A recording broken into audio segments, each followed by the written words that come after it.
Bismillahirrahmanirrahim. Assalamu alaikum.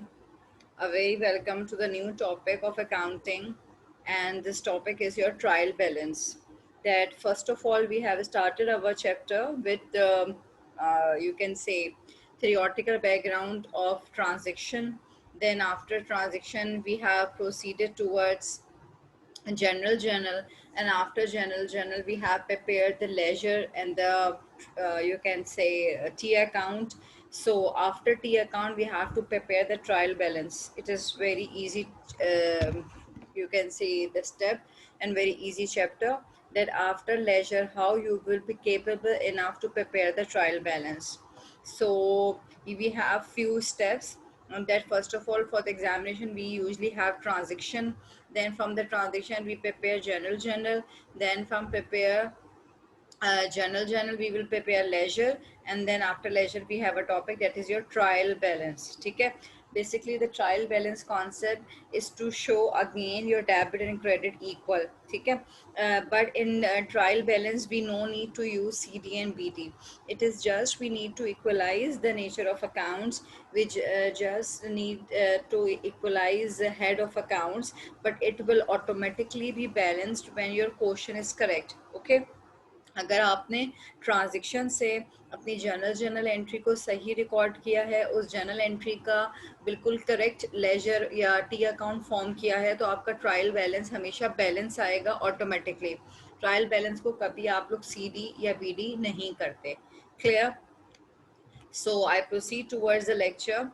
We have to prepare the format, and for the format I'm requesting you that you must have your registers of accounting, and kindly open your books of accounting with you. This is your chapter of leisure and trial balance. So from the bookish point of view, I am following the book Petiwala, and from the book you have your fourth chapter, leisure posting and trial balance, on book page number 71. Yes, then I proceed further. We have a warm up activity, and for this warm up activity, I have few questions. What will be the synonym name of leisure? What will be the two sides of a leisure? What is CD means? What is BD means? And what will be the closing value of leisure? Closing value of leisure. So you all must know that what are the answer, or what will be the answer of these questions. So let's proceed further. Before proceeding further, I must discuss with you that what will be the synonym of name of leisure. So synonym name of leisure is your T account. Two sides of your leisure is your debit and credit sides. And what is CD means is your carried down. What is BD mean is your brought down. And what will be the closing value of leisure? It will be the biggest value between the two debit and credited side. Okay? Yes, then we have the trial balance. As I told you that first of all, from the transaction we have to prepare the journal, then from the journal we will prepare leisure, and then trial balance. अगर आपने transactions को देख के general rightly perform किया होगा और फिर laser सही परफॉर्म किए होंगे, देन आपका ट्रायल बैलेंस ऑटोमेटिकली सही फॉर्म होगा. ठीक है. Acha ji, in the last class we have done this question exam question number 13, in which we have already prepared the general journal of Mr. Zaya. Okay, we have done this question. Then we have prepared the journal entry of Mr. Zaya, in which we have recorded, we have done this, that how many T accounts we have to prepare. I think 9 T accounts we were preparing.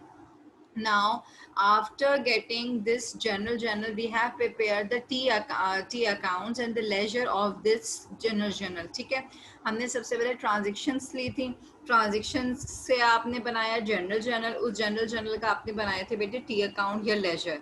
ठीक है, अब मैं आपको बताऊंगी कि leisure बनेगा किस तरह.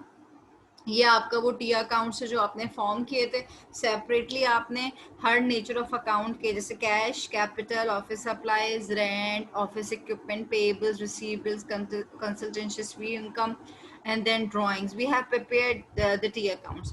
टी अकाउंट्स का फॉर्मेट आपके पास कैसा था कि सैलरीज एक्सपेंस, क्योंकि डेबिट साइड से शुरू होता है तो उसका जो ओपनिंग आती है वो डेबिटेड होती है, दूसरे साइड पे उसकी कोई और अमाउंट मौजूद नहीं होती, तो हम इसी को सीडी कर देते हैं, and then we will balance the both the side with the biggest amount. अभी दूसरे साइड पे कोई और वैल्यू नहीं थी, तो 60,000 ही हमारी बिगेस्ट वैल्यू थी, ठीक है। हमने उसी अमाउंट से क्लोज कर दिया। देन अगेन हमारा CD आया क्रेडिटेड साइड पे, तो हमारा ब्रॉड डाउन आएगा बेटे डेबिटेड साइड पे, ठीक है। ये आपका टी अकाउंट का स्ट्रक्चर है, जो कि आपने जितने भी हमारे पास जर्नल में जितने भी अकाउंट्स होंगे उन सब के सेपरेट टी अकाउंट्स फॉर्म होंगे। Clear? Then we have a format for trial balance. This is your format. From the format, first of all, you must know the three lines. Name of the company, trial balance as on March 31st 2019. ठीक है। जब भी आप ये format बनाना शुरू करेंगे बेटे, top पे नेम ऑफ द कंपनी आपको ऑलवेज मेंशन करना है, ठीक है। For example ABC company, name of the company is essential part. Then आप जो भी वर्क परफॉर्म कर रहे हैं, जैसे आपने इस वक्त ट्रायल बैलेंस बना रहे हैं, आपने वो बताया है कि हमने तो ट्रायल बैलेंस फॉर्म कर रहे हैं। Then as on March 31st, जो भी मंथ एंडेड है उसमें आपने ये बनाना है for the month ended. Then आपके पास जो फॉर्मेट है वो 5 कॉलम्स पे पेश करता है। What are those 5 columns? Serial number, हमने यहाँ पे डेट की जगह सीरियल नंबर मेंशन किया है, बाकी सेम फॉर्मेट आपका वही है जो आप लोग जनरल में यूज करते हैं, ठीक है। जनरल का फॉर्मेट क्या था बेटे? Date, particular, post reference, debit and credit. यहाँ ट्रायल बैलेंस का फॉर्मेट क्या है आपके पास? Serial number, particulars, post reference and then debit and credit. This is the format for the trial balance. अब इस फॉर्मेट में रिकॉर्डिंग आपकी कैसी होगी?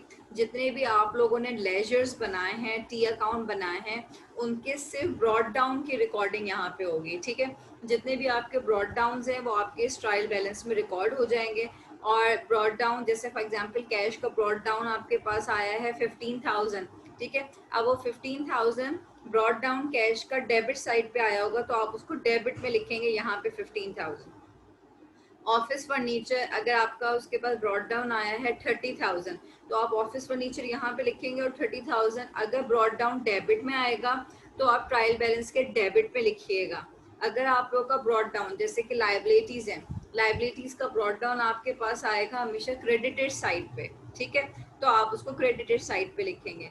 जिस साइड पे आपका ब्रॉड डाउन आएगा, ठीक है, लेजर के टी अकाउंट के, जब आपने टी अकाउंट फॉर्म किया है तो उस टी अकाउंट में अगर आपका ब्रॉड डाउन डेबिट साइड पे है तो आप ट्रायल बैलेंस में डेबिट साइड पे लिखेंगे। अगर आपका ब्रॉड डाउन क्रेडिट साइड पे है तो क्रेडिट साइड पे लिखेंगे, ठीक है। अच्छा जी, अब आपने उसकी सीक्वेंस क्या रखनी है बेटे? सीक्वेंस भी एक दफा देख लीजिए। सीक्वेंस देखने के लिए we have to write in sequence in this way. जितने भी टी अकाउंट्स होंगे उसके सारे पहले हम एसेट्स लिख लेंगे, जितने भी एसेट्स हैं। फॉर एग्जांपल आपने जो है वो 10 टी अकाउंट्स बनाए हैं, उन 10 टी अकाउंट्स में से आपके पास जो 4 हैं वो एसेट हैं, जैसे कैश, बैंक, अकाउंट रिसीवेबल और फर्नीचर। ये इन 4 की नेचर एसेट है, तो सबसे पहले हमारे पास 4 कॉलम में एसेट आ जाएंगे। फिर आप लाइबिलिटीज लिखेंगे, accounts payable, rent due, outstanding, या जितने भी आपके करंट के लॉन्ग टर्म में आपका लोन आ जाता है। देन आपके पास ABC का कैपिटल, रेवेन्यू में आपके पास सेल्स आएगी, कमीशन इनकम आएगा, रेंट रेवेन्यू आएगा, ठीक है। अगर जो भी आपका क्वेश्चन में गिवन है वो रेवेन्यूज लिखिएगा। इन दी एंड आपको लिखने होंगे सारे एक्सपेंसेस, जो कि आपके पास सैलरीज एक्सपेंसेस हैं, रेंट एक्सपेंसेस हैं, एडवर्टाइजिंग, मर्चेंडाइजिंग, मार्केटिंग, ये सारे, या यूटिलिटी बिल, जितने भी आपके एक्सपेंसेस हैं वो सारे एंड में आ जाएंगे। आपको ईजिएस्ट वे बताऊंगी इसको याद रखने का। हमने रूल और डेबिट एंड क्रेडिट ये कैसे याद किया था? AE when increases it is debited, LCR when increases it is credited, ठीक है। इसी रूल के अकॉर्डिंगली इसका ब्रॉड डाउन आता है। आपने A और E के बीच में LCR की रिकॉर्डिंग करनी है। जरा गौर से देखिएगा, ये फर्स्ट A है, लास्ट E है, इसके बीच में जो आप रिकॉर्डिंग कर रहे हैं LCR, इसका मतलब क्या है कि आपका सीक्वेंस कैसे रहेगा? ALCRE, ठीक है। पहले सारे एसेट्स जितने भी टी अकाउंट्स बनाएंगे, आप उसमें से जितने जो भी टी अकाउंट्स बनाने के बाद जो जो एसेट के टी अकाउंट्स हैं, सबसे पहले उसके ब्रॉड डाउन लिख दीजिएगा, फिर लाइबिलिटीज के, capital, revenue, then expenses.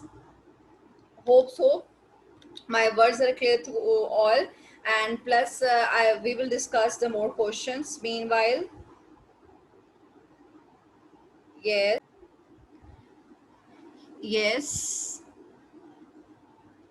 we have highlighted our balance CD and then we have to record this values in our trial balance.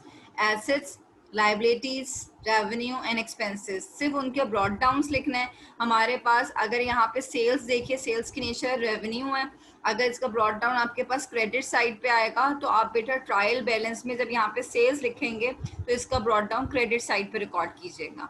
At the and, अब मैं बिल्कुल एंड में आती हूँ कि जब आपने टी अकाउंट को देख के सबके ब्रॉड डाउन लिख दिए हैं, ठीक है, तो आपके पास डेबिट साइड को टोटलिंग कीजिए और फिर क्रेडिट साइड की टोटलिंग कीजिए. यहाँ पे एंड में टोटल लिखिएगा. Your debit and credit side should be equal.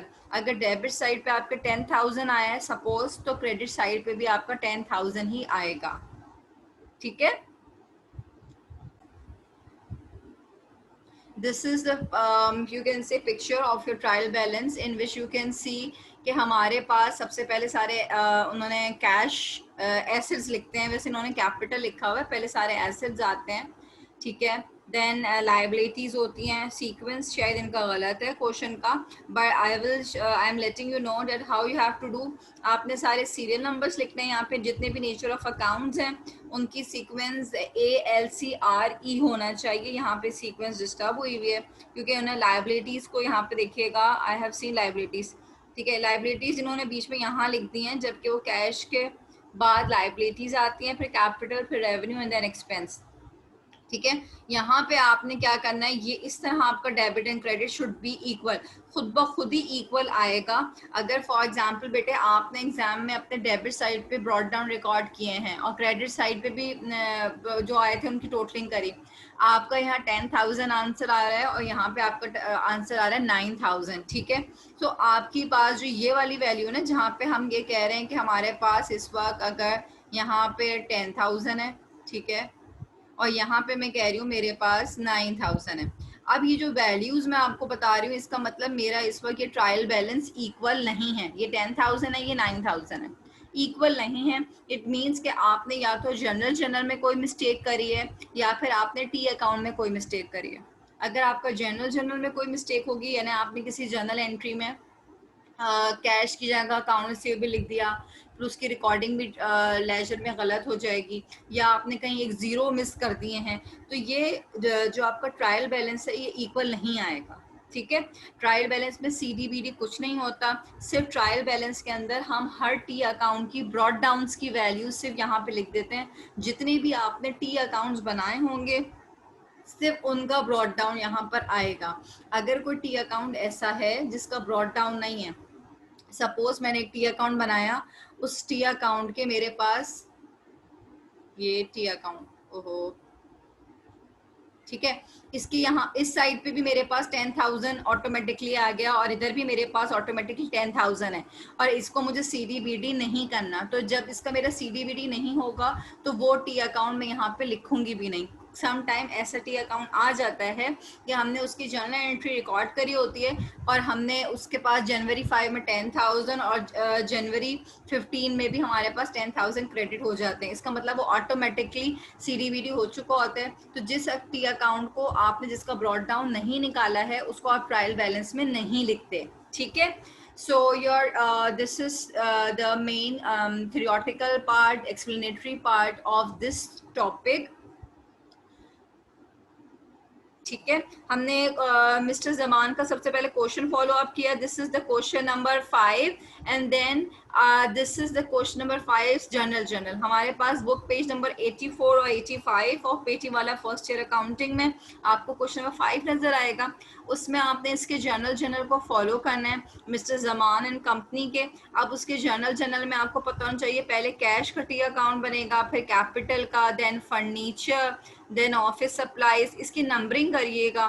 फिर purchases, transportation, then accounts payable, then return, then sales, receivables.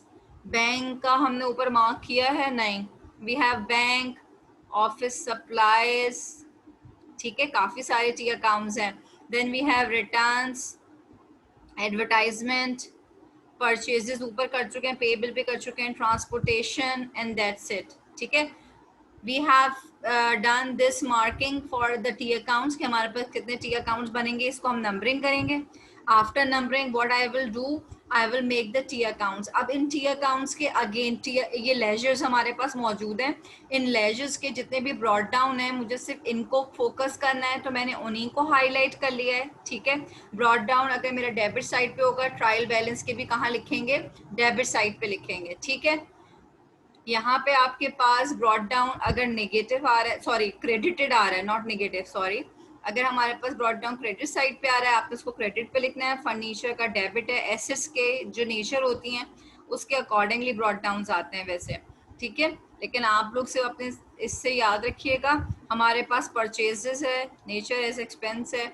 Yes, अभी ये सारे मेरे पास टी अकाउंट्स में नहीं इस वक्त गो थ्रू करी, but currently for today's class this is the very easiest topic, that how we are recording the transactions in our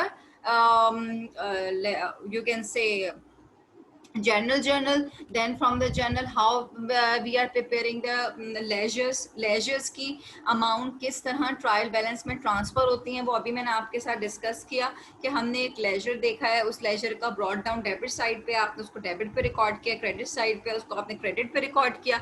then in the and हमने ये फॉर्मेट भी देख लिया कि आपके पास उसकी फाइनल जो पिक्चर है, ठीक है, फाइनल पिक्चर कहाँ है बेटा, ये yeah, this is the final picture of your trial balance, जिसमें आपके साथ में डिस्कस किया कि अगर आपके पास डेबिट साइड 10,000 है, क्रेडिट 9,000 है, तो इसका मतलब ये इक्वल नहीं है।